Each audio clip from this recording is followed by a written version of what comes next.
From here, we're going to change, as we mentioned, we no longer have the create by id. We will pass our user ID here to compare. Let's put a question mark here in case I'm searching wrong. We have to be careful normally. When tuning our database, it maintains the default user id because this is the logged in user id and the other is the user poster id. We are passing the ID here to compare with the post id. Down here, the same thing. We will be passing our user ID. Let's see what else. This is the listing component. It will map, and within it, it will start rendering inside the postcards here, which we still don't have anything. But let's change that. I'll leave the page here so we can get a preview of what's going to change.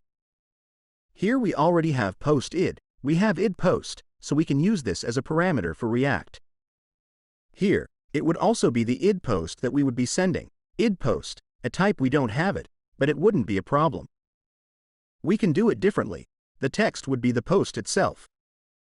The author is also not bringing it within the schema, so we can pass user id. From this user id, we can get the information later. I create by we saw that it doesn't exist and we wouldn't need it, so we'll put user id. Let's pass post here and repost for now, and I won't change the quoter.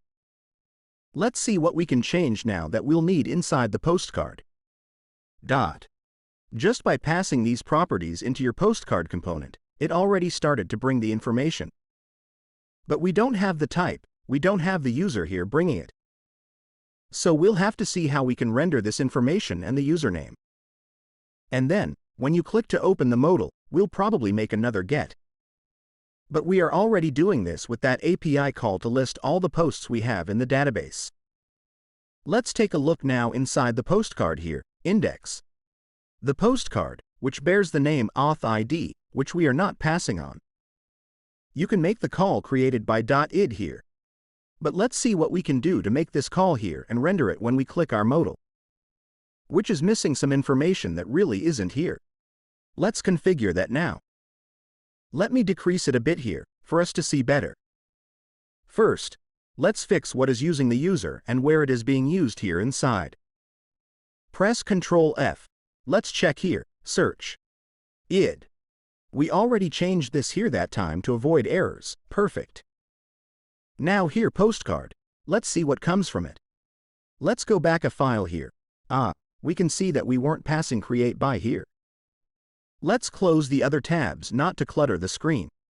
Here, in the postcard, we passed use ID directly, so here, we don't need to. It's doing create by .id, and in the author too. The author here now is only the ID. So we can just get the ID that we passed directly from the author. Let's check here author user ID. And here, we only get the author and the ID. Let's see what else we will need. Postcard, container here, we'll be getting the response. This and for post reposts for now, we do not use this. We'll have to find a way to get this ID here that comes from the user. For example, bring the ID of each user that renders at the time it arrives. We can make an HTTP call here, even using Axios with this user ID. There wouldn't be a problem within the postcard itself that we'll have to call for each user that we're seeing and render their name here. And probably, we'll use it further down, author, the username that we still don't have.